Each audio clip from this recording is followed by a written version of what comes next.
The Priory of the Sacred Flame. Today we're taking a look at the updated and slightly reworked Priory of the Sacred Flame on Mythic, going over the important trash abilities and boss mechanics. First of all, paladins and priests can interact with the Sacred Flame in the courtyard, giving everyone a 30-minute buff, giving your attacks a high chance to deal holy damage, which, does a lot of damage over a key. Does not persist through death, but can be rebuffed. In the first boss area, there's 3 mini-bosses and you need to defeat 2 of them before pulling the first boss. And you get to fight the one you keep alive together with the first boss. Each mini-boss has its own set of abilities so will impact the boss fight in different ways. Sergeant Chainmail spawns after defeating Guard Captain Suleiman in the courtyard. Guard Captain smacks tank with Shield Slam, Tank Buster with a knockback. Chainmail targets players with Lunging Strike and leaps to them, dealing damage to anyone within 5 yards and applies a bleed, so move away a bit if you're targeted. Elena Emberland spawns after defeating Forge Master Damien. Now the Forge Master spawns tons of fire on the ground and casts Heat Wave, dealing a ton of damage to everyone and slows movement speed. Elena smacks tanks with Divine Judgment, increases damage taken by 25%, and channels Holy Radiance, dealing damage to everyone. Tanir Dual Maul spawns after defeating High Priest Amia. Now the High Priest puts up a huge absorb reflective shield that reflects 70% of damage done back to attackers, so DPS beware. Or Tanner, just interrupt their Cinder Blast and Fireball. Now for the actual trash, tanks, beware of the Arathi Footman Mortal Strike, 10% healing reduction per stack. They also cast Defend, putting up a small barrier on the ground, reducing damage taken by 50% to anyone in it. This can only be interrupted by stuns, endcaps, etc. and when you do interrupt this, the Footman takes 25% more damage. Keep in mind that it is easy to pull a lot of these, but it takes just one defend that you can't interrupt to make a pull feel real sad. The Arathi Knight slaps tanks with a frontal and casts Disrupting Shout, deals damage to everyone and interrupts casts. Fervent Sharpshooter drops caltrops that roots you for 6 seconds and applies a bleed. They also leap around and reposition to make things more annoying. Orlynxus pounces random targets, applying bleeds, stun, root, etc. to keep them in check. Make sure to interrupt Devout Priest Greater Heal, which heals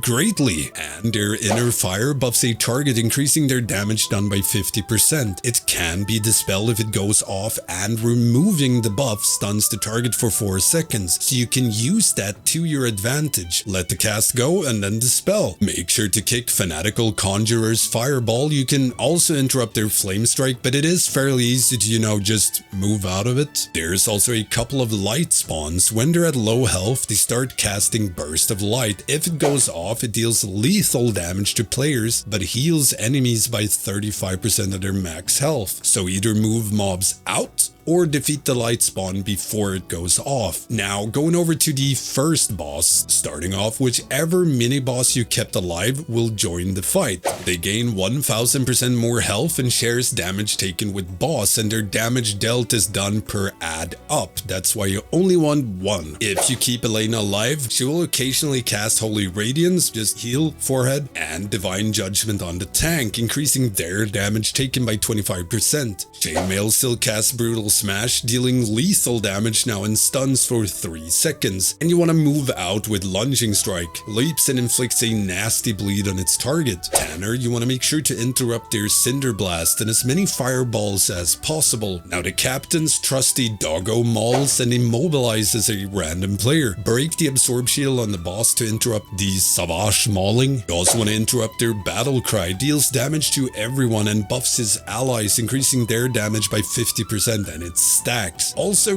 adds energy so they cast their big abilities more often, like Tanner's Ember Storm. The boss will also target a player and hurl a spear, deals damage and applies a bleed to anyone hit. Aim it away from the group. And tanks, beware of Pierce Armor, physical tank buster that applies a 10-second bleed that stacks. Onwards to notable trash before the second boss. The Ardent Paladins cast Consecration, deals an unholy amount of damage every second if you stand in it. The Zealous Templars buff themselves with Templar's Wrath, which is dispellable, increases their damage by 30%. But you also get more Devout Priests and Conjurers. You can line of sight here using the stairs to group them up a bit easier. For the second boss, Baron Braunpyke, when he reaches 100 energy, he casts Vindictive Wrath, a 100% physical damage increase, but more importantly empowers all his abilities. Make sure to interrupt Burning Light. When empowered, its cast time is reduced. Hammer of Purity spawns 3 circles, 5 if empowered, and each circle spawns 3 hammers. They rotate out, dealing near lethal damage to anyone hit. If you stack as this is going out, they all spawn somewhat in the same place and it gets very easy to dodge. We'll also target 3 players' location with Castigator's Shield, 5 if empowered, and each shield reduces movement speed by 50%. Then spawns a giant AoE on the ground that detonates after a few seconds. When the boss casts Sacrificial Pyre, players needs to run into the pyre to consume its charges, 3 in total, 5 if empowered. Now consuming a charge deals damage to everyone and applies a dot to the player that ran into the pyre, and this one stacks, so you don't want to have the same player go in over and over. Unless you're a tank. So yeah, notable trash before the last boss. In this room, there's mostly more of the same trash as before the second boss, but a few new. You want to make sure to interrupt the Risen Mage's Fireball Volley. Footman stacks a dot on tanks, Blazing Strike, and all Risen mobs deals damage to everyone on death, so careful not to blow up several at the same time. Braunpyke is a mini-boss-ish, has an aura of Radiant Flame, dealing massive holy damage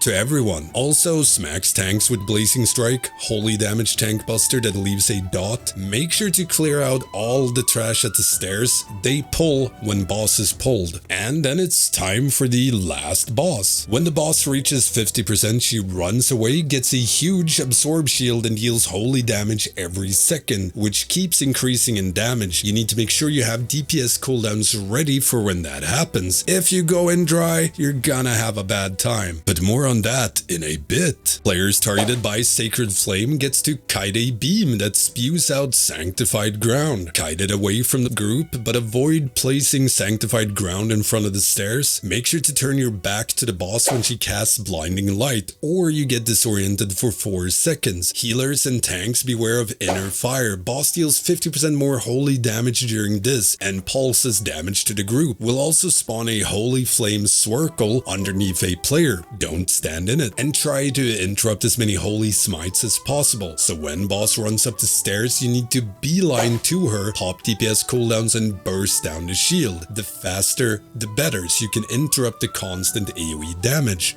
During this, a Rothy Neophyte adds Swarm in from the stairs. Best way to deal with them is to not deal with them at all. They deal damage to anyone near them, have a damage increase buff, and they lose 4% health every seconds from this. So if you can, for example, mass root them, slow, knock, stun to just keep them away. If they eventually reach you, they'll have very low health, so easy to just burst down. Now when the absorb is broken, phase 1 starts again. But you're upstairs now. Let me know in the comments if you have any questions or tips and tricks for the dungeon. If you want to help support my channel, check out my Patreon, Twitch, or YouTube membership. You can gain access to the Stankie Discord, shoutouts and videos, virtual high five. Don't forget the usual stuff, like, comment, subscribe, and ring that notification bell. It really helps me out. Thank you all for watching. I will see you in the next dungeon guide.